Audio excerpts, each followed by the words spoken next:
अभयमती जी को ले लिया, हमसे छीन लिया, उनके दरबार में बुला लिया और बाकी रत्नमती माँ को 9 रत्नों का दरबार सजाना ही पड़ा। और वो 9 रत्नों का दरबार आपको तो मालूम है। तो वो जो है 9 और 4 13, और भगवान सब कुछ तेरा कुछ नहीं मेरा कहकर खुद ने अपना जीवन 13 ही साल में संवार लिया। कितना भी बोले तो कम है। आखिर सुनो सुनो ये दुनिया वालों, माँ रत्नम की अमर कहानी, 13 संतानों को देकर भी खुद हो गई भगवान की प्यारी। वंदामी माता जी उनके, वंदामी वंदामी। अब इसके पश्चात क्षुल्लक श्री प्रशांत सागर महाराज जी, जिन्होंने ब्रह्मचारी अवस्था में उनके दर्शन भी किए हैं रत्नवती माता जी के, वे अपनी श्रद्धांजलि समर्पित करेंगे। श्री गुरुवे नमः, परम गुरुवे नमः, परम्पराचार्य श्री गुरुवे नमः। देखिए 1914 में माँ मत्तो देवी के गर्भ से एक ऐसी बालिका का जन्म हुआ जिसने हमको,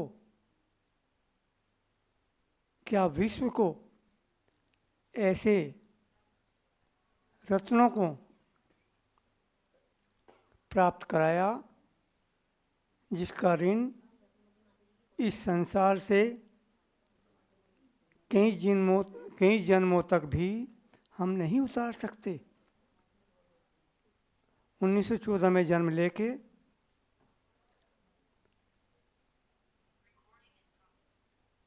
उन्होंने पहला रत्न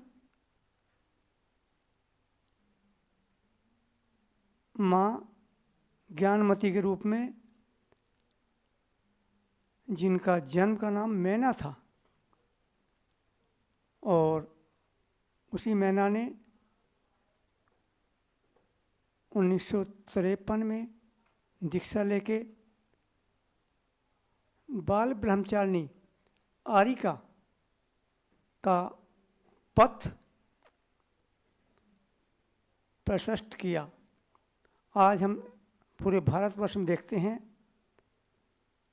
करीब करीब 700-800 बाल ब्रह्मचारिणी आरिकाएँ के हमके दर्शन होते हैं। इसका श्रेय किसको जाता है? पूज्य रत्नमती माता जी को, जो परम पूज्य ज्ञानमती माता जी की माँ थी। पहले उन्होंने पूज्य ज्ञानमती माता जी का दीक्षा का मार्ग प्रशस्त कराया, फिर 13 संतानों को जन्म देकर और पूज्य माता जी को जो उन्हें वचन लिया था कि आप भी एक दिन मुझको इस मार्ग पर लगा देना, इस संसार समुद्र से पार कराने में सहयोग दे देना। तो पूज्य माता जी ने उनको कहा, जो आपने वचन दिया था आपको पूर्ण करना है, आपकी सभी सांसारिक क्रियाएं पूर्ण हो चुकी हैं, इसलिए आप इसको आइए। तो माता जी ने दीक्षा ली और 13 वर्षों तक 13 व्रतों का पालन किया। ऐसी पूज्य रत्नमती माता जी के चरणों में बारंबार मंदामी मंदामी मंदामी माता जी। और अब आगे संघस्थ आरिका श्री आर्षमती माता जी अपने श्रद्धा सुमन समर्पित कर रही हैं। आर्षमती माता जी।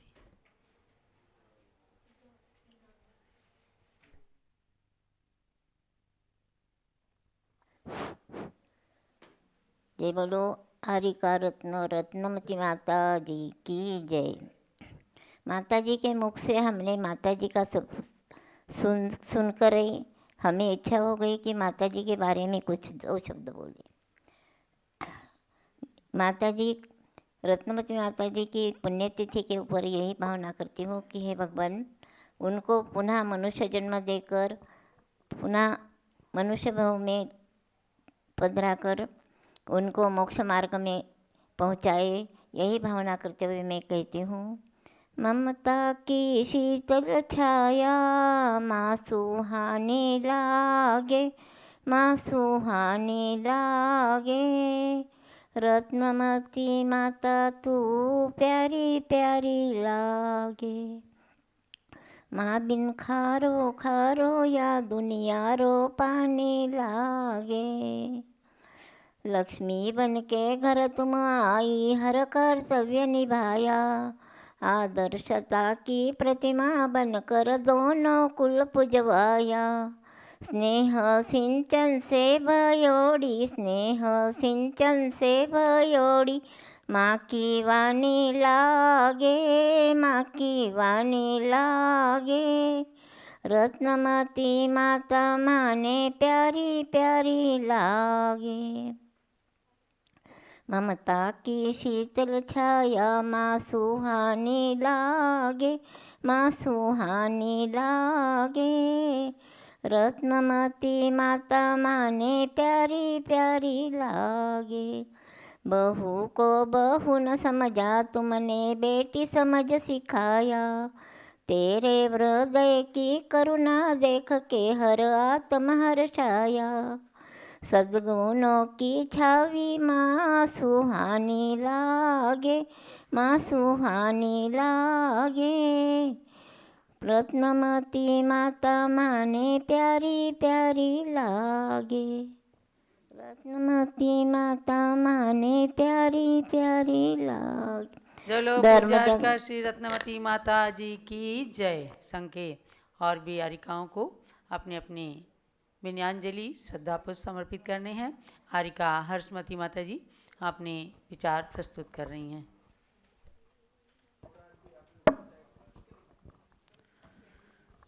भव संकट हरता पार्श्वनाथ, विघ्नों के संहारक तुम हो। हे महामना हे क्षमाशील, मुझ में भी पूर्ण क्षमा भर दो। यद्यपि मैंने शिव पथ पाया, पर वो विघ्नों से भरा हुआ। इन विघ्नों को अब पूर्ण करो, सब सिद्धि लहूं निर्विघ्नतया। रत्नमती जी मात हैं सर्व गुणों की खान, कुल वंशावली धन्य धन, नमन करूं गुणगान। इस संसार में जीव जब जन्म लेता है तब उसके साथ कई रिश्ते जुड़ जाते हैं। उनमें सबसे प्यारा रिश्ता होता है माता पिता का।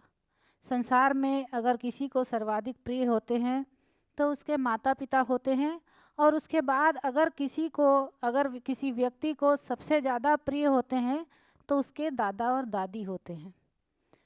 जितना उसको माता पिता से प्यार होता है उससे कहीं अधिक उसको उसके दादा दादी से प्यार होता है, स्नेह होता है। और इन सब का प्यार दुलार मिल जाए पूरी तरह से, वो बहुत पुण्यात्मा जीव होते हैं। मैं अपने को सौभाग्यशाली समझती हूँ कि मुझे रत्नमती माता जी की वंशावली में उनकी पोती होने का सौभाग्य मिला। लेकिन कहीं ना कहीं मन में खटकता है कि मुझे ना तो अपने दादा का प्यार मिला और ना ही अपनी दादी का दुलार मिला। रत्नमती माता जी की एक झलक मुझे याद है सन 1985 की, जब वो बीमार थी और उनकी समाधि चल रही होगी, तो हमको लेकर हमारे पिता पूरे परिवार सहित हस्तिनापुर गए थे और हमने उनकी झलक एक देखी थी। छोटी माता जी का जो कमरा है उसमें वो लेटी हुई थी, बहुत ही शांत सौम्य, बड़ी ही सुंदर, और हल्का हल्का मुंह चला रही थी। अब जब बड़ी माता जी को हम देखते हैं वो लेटी होती हैं और जब मुंह चलाती होती हैं तो रत्नमती माता जी की याद आ जाती है कि ऐसी थी मेरी दादी। फिर हम लोग थोड़े दिन वहाँ पर रुके और चूँकि हम लोग पढ़ रहे थे तो स्कूल था तो हम लोगों को वापस भेज दिया गया। हम गाड़ी में बैठे ही थे कि सूचना मिली कि दादी माता जी की तबीयत ज़्यादा गड़बड़ हो गई है, सब लोग वापस चलो। तो हम लोग उतर कर आ गए। थोड़े दिन वहाँ फिर रुके तो उनका स्वास्थ्य कुछ ठीक हो गया होगा, तो हम लोगों को वापस भेज दिया गया। जब घर आ गए तो 2-4 ही दिन बाद पता लगा कि उनकी समाधि हो गई। हम लोगों को बहुत दुख हुआ, लेकिन हम लोग उस समय का ज़माना जो था, पिताजी वहीं पर थे जहाँ माता जी की समाधि चल रही थी, तो हम लोग घर में ही रह गए। अब सोचते हैं कि कभी सोचा भी नहीं था कि उस मोक्ष मार्ग पर जिस पर हमारी दादी चली, जिस पर हमारी बुआ चली, जिस पर हमारे चाचा जी चले, उस पर मुझे भी चलने का सौभाग्य प्राप्त होगा। वो सौभाग्य मुझे प्रदान किया परम पूज्य प्रज्ञाश्रमणी आरिका रत्न श्री चंदनामती माता जी ने, जिनके स्नेह के कारण मुझे इस मोक्ष मार्ग पर चलने का सौभाग्य प्राप्त हुआ। बहुत कुछ सुना है उन रत्नमती माता जी के बारे में, घर में भी सुना और संघ में आने के बाद भी सुना। मैं पुण्यशाली हूँ कि मुझे उसी मार्ग पर चलते हुए, मोक्ष मार्ग पर चलते हुए आगे आज आरिका दीक्षा लेने का सौभाग्य प्राप्त हुआ। और जहाँ तक मैं समझती हूँ, मैंने मंगलाचरण में बोला कि मोक्ष मार्ग में बड़े विघ्न आते हैं, तो सचमुच में इस मोक्ष मार्ग में बहुत ही विघ्न आते हैं, लेकिन मुझे ज्ञानमती माता जी की छाया प्राप्त हुई है, मुझे चंदनामती माता जी की छाया प्राप्त हुई है और उस पवित्र वंशावली में जन्म लेने का सौभाग्य मिला है। तो पार्श्वनाथ भगवान से जो चमत्कारी हैं उनसे यही प्रार्थना है कि हे भगवान, हे रत्नमती माता, जिस पवित्र वंशावली में मैंने ये पवित्र आरिका दीक्षा की प्राप्ति की है, मोक्ष मार्ग में चली हूँ, वो मोक्ष मार्ग मेरा निर्बाध चलता रहे और जीवन के अंत तक मैं अपने गुरु की छत्र छाया में रह सकूं, मोक्ष मार्ग पे चलते हुए आगे पूर्ण संयम को प्राप्त कर मुक्ति लक्ष्मी की प्राप्ति कर सकूं, यही पवित्र भावना है। जय बोले रत्नमती माता जी की जय।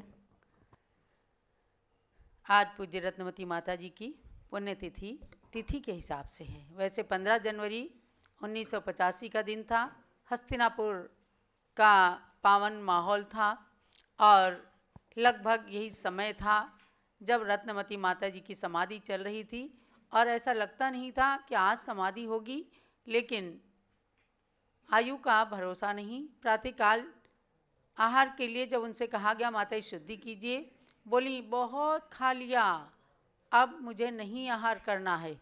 और ज्ञानमती माता जी के उद्बोधन को लगातार सुनती रहीं और लगभग 3:45 बजे का ही समय था जब उन्होंने अंतिम श्वास ली।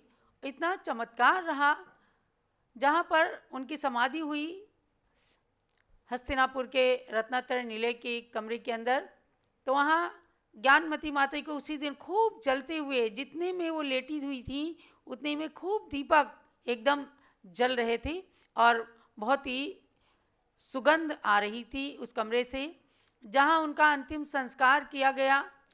सारी राख बुझ गई थी, सब कुछ। दूसरे तीसरे दिन तो कार्यालय के लोगों ने बताया, स्टाफ ने, कि रात में बहुत बड़ा दीपक यहाँ पर अखंड दीपक जल रहा था। यह निश्चित है कि वो बहुत महान आत्मा थी और उन्होंने निरतिचार चारित्र का पालन किया। उस समय हस्तिनापुर के अंदर कोई साधन सुविधा नहीं हुआ करते थे, बेहद मच्छर थे, लेकिन उन्होंने अपने शरीर से जो तपस्या की वह वास्तव में पंचम काल में चतुर्थ काल जैसी तपस्या थी। ज्ञानमती माता जी के उद्बोधन को सुनते हुए वे अमृत के समान समझती थी। आज हमारे इस संघ के अंदर लगभग 30-35 लोग हैं और उनमें एक बालिका केवल ऐसी है, कुमारी बीना जैन, जिसने रत्नमती माता जी की सेवा की है खूब। और इनकी माँ है कुमुदनी जी, वह भी रत्नमती माता जी की पूरी तरह से इन्होंने सेवा की।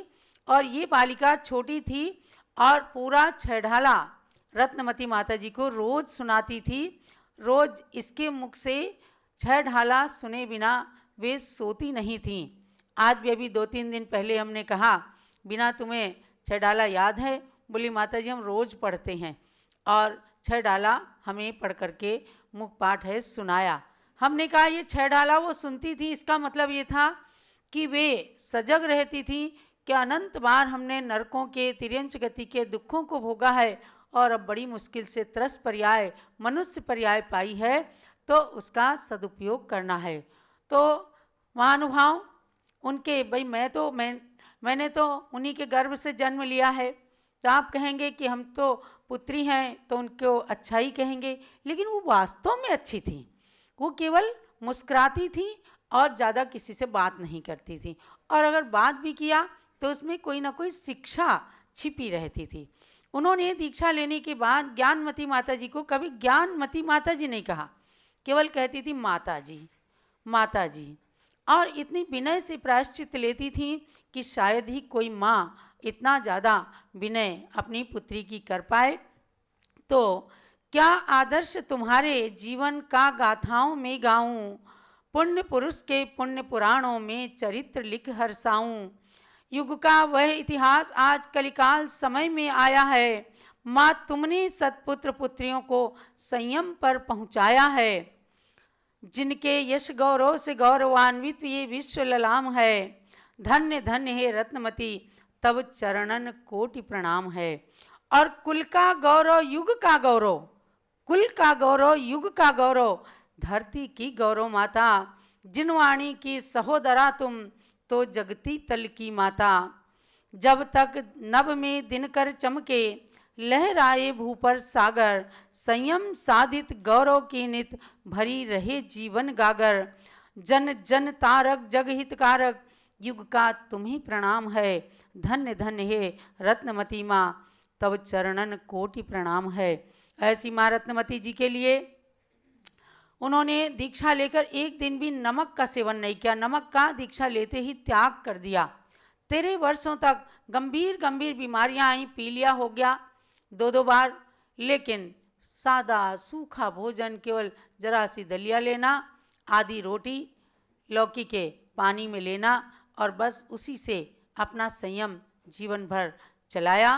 और अंत तक जब ज्ञानमती माता ही कहती, रत्नमती माता जी सुन रही हो मेरी बात, पुण्य की गठरी तुम्हारे साथ बंद करके जा रही है, आँख खोल खोल करके बताती कि हाँ मैं सुन रही हूँ।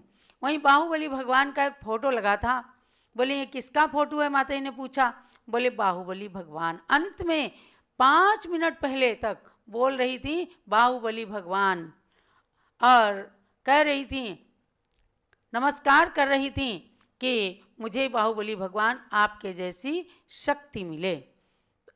तो हम सबको उन्होंने संस्कार दिए। मैं भी कभी सोचती हूँ कि उनके सामने हमने दीक्षा क्यों नहीं ली। सन 1985 में उनकी समाधि हो गई, सन 1989 में 89 में मुझे दीक्षा का लेने का अवसर आया। तो कुछ कुछ चीज़ें होती हैं, लेकिन जीवन भर जो उनकी सेवा की, वैयावृत्ति की, और उनको पूरी संतुष्टि रहती थी। यही मेरी संतुष्टि का सबसे बड़ा कारण है कि भाई जाना तो सबको होता है, लेकिन जो गुरु की अपनी सेवा निर्बाध रूप से कर ले तो उसके मन में हमेशा संतुष्टि रहती है। ऐसी संतुष्टि का भाव मेरे अंदर भी है। तो अब हम चलते हैं एक आरिका आरिका स्वर्णमती माता जी का क्रम है, तो अपनी 2 मिनट की श्रद्धांजलि समर्पित करके और पुनः हम 9 बार नमोकार मंत्र का पाठ करेंगे और श्रद्धांजलि समर्पित करेंगे। गुरुभक्त्या वयं सार्धद्विपदुदयवर्तिनः वन्दामहे त्रिसंख्यो न नवकोटि मुनीश्वरान्। बंधुओं, तत्वार्थ सूत्र में हम पढ़ते हैं, परस्पर ग्रहो जीवा नाम, आपस में एक दूसरे का उपकार करना ये जीवों का लक्षण रहता है। तो अगर हम आरिका रत्नमती माता जी और गणिष्ठी ज्ञानमती माता जी के जीवन पर दृष्टिपात करें तो ये सूत्र पूरी तरह वहाँ पर परिलक्षित होता है। सबसे पहले एक माँ ने दहेज में पद्मनंदी पंचविंशति का ग्रंथ प्राप्त किया और अपनी छोटी सी पुत्री को बाहर खेलने न जाने देकर उस ग्रंथ को पढ़ने का उसको बार बार कहा कि तुम बेटी खेलने मत जाओ, पढ़ो। तो क्या हुआ, उस बालिका के अंदर वैराग्य के संस्कार आरोपित हो गए। ये पहला उपकार हुआ उन रत्नमती माता जी का, मोहिनी माता का, अपनी मैना बिटिया के लिए।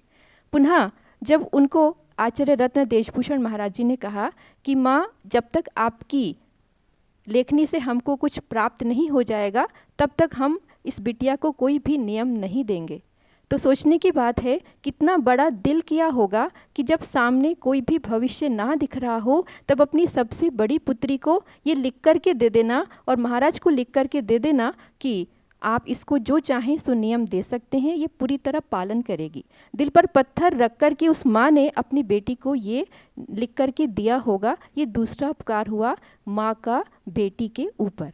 अब आप देखते हैं आगे उस बेटी ने कैसे उन दो उपकारों का बदला चुकाया, कैसे आपस में एक दूसरे का उपग्रह, कैसे एक दूसरे पर अनुग्रह किया। तो देखिए जब 1971 का समय आया तो पूज्य गणेश ज्ञानमती माता जी उन्होंने याद दिलाया माँ को कि माता मोहिनी अब बहुत समय हो गया है, आपको दीक्षा लेकर आत्म कल्याण कर लेना चाहिए। क्योंकि उन्होंने अपनी माँ को ये कहा था कि जैसे उन्होंने कहा कि बेटी जैसे आज मैं तुझको मोक्ष मार्ग में लगा रही हूँ ऐसे मुझे भी मोक्ष मार्ग में लगा देना। तो उनको दीक्षा दिलाकर आचार्य धर्मसागर महाराज से उन्होंने ये अपना जो उपकार था वो किया। और उसके बाद अंतिम उपकार, सबसे बड़ा उपकार, उस समाधि को कराकर।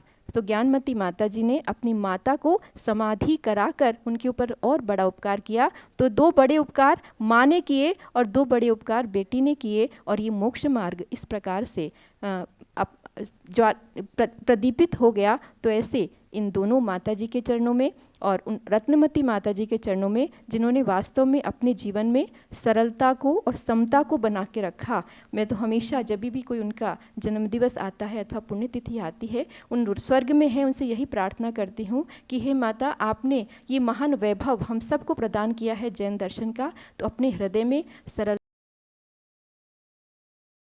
भूत रहे, हमेशा प्रकट रहे, यही आपके चरणों में विनम्र प्रार्थना है। जय बोलिए आरिका रत्नमती माता जी की जय। आरिका सुदृढ़मती जी अपने विचार प्रस्तुत करें। जय बोलो पूज्य आरिका श्री रत्नमती माता जी की जय। दे दी जगत को ज्ञानमती मात सी मिसाल, हे रत्नमती मात तुमने कर दिया कमाल। रत्नमती माता जी जिनकी आज पुण्यतिथि है, उन्होंने अपने जीवन में 13 वर्ष तक संयमी जीवन व्यतीत किया और 13 प्रकार के चारित्र का पालन किया। पुण्यतिथि उन्हीं की मनाई जाती है जिनका जीवन इस प्रकार पुण्यमय व्यतीत होता है। उन्होंने तो बचपन से ही अपने पिता से संस्कार पाए और पुनः वही संस्कार अपनी संतानों में दिए और स्वयं अपने जीवन में संयम को धारण करके उस संयम रूपी मंदिर पर समाधि रूपी कलश को चढ़ाया। साधु जीवन का उद्देश्य भी यही होता है कि हम जितने वर्ष भी साधु जीवन में रहे, संयमी जीवन में रहे, अंत समय हमारा ऐसा हो कि भगवान का नाम हमारे कंठ से अकुंठित न हो, यानी अंत समय तक भगवान का नाम हमारे मुख पर रहे।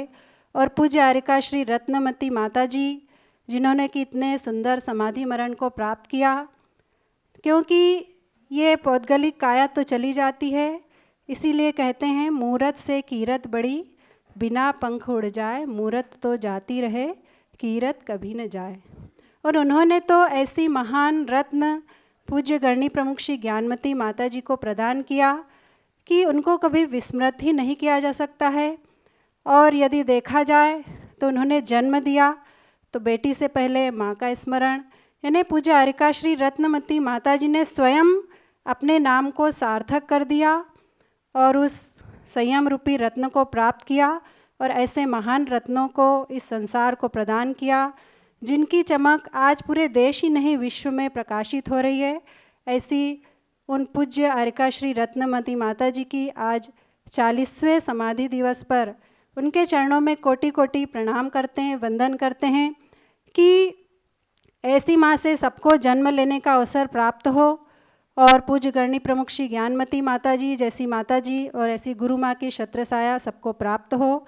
ऐसी उन माता जी के चरणों में बारंबार वंदामी करते हैं। बोलिए पूज्य आरिका श्री रत्नमती माता जी की। अब आरिका सुब्रतमती माता जी अपने श्रद्धा सुमन समर्पित करें। जिनकी त्याग साधना से पावन हो जाता मन है, पूज्य आरिका रत्नमती को वंदन अभिनंदन है। आज पूज्य आरिका श्री रत्नमती माता जी की 40वीं पुण्यतिथि है। सन 1914 में हरिका श्री रत्नमती माता जी का जन्म और सन 1971 में माता जी ने दीक्षा ली। आपने अपने जीवन में अपने संतानों में जो धार्मिक संस्कार भरे, जिसके कारण आज उनका नाम रत्नमती सार्थक हुआ।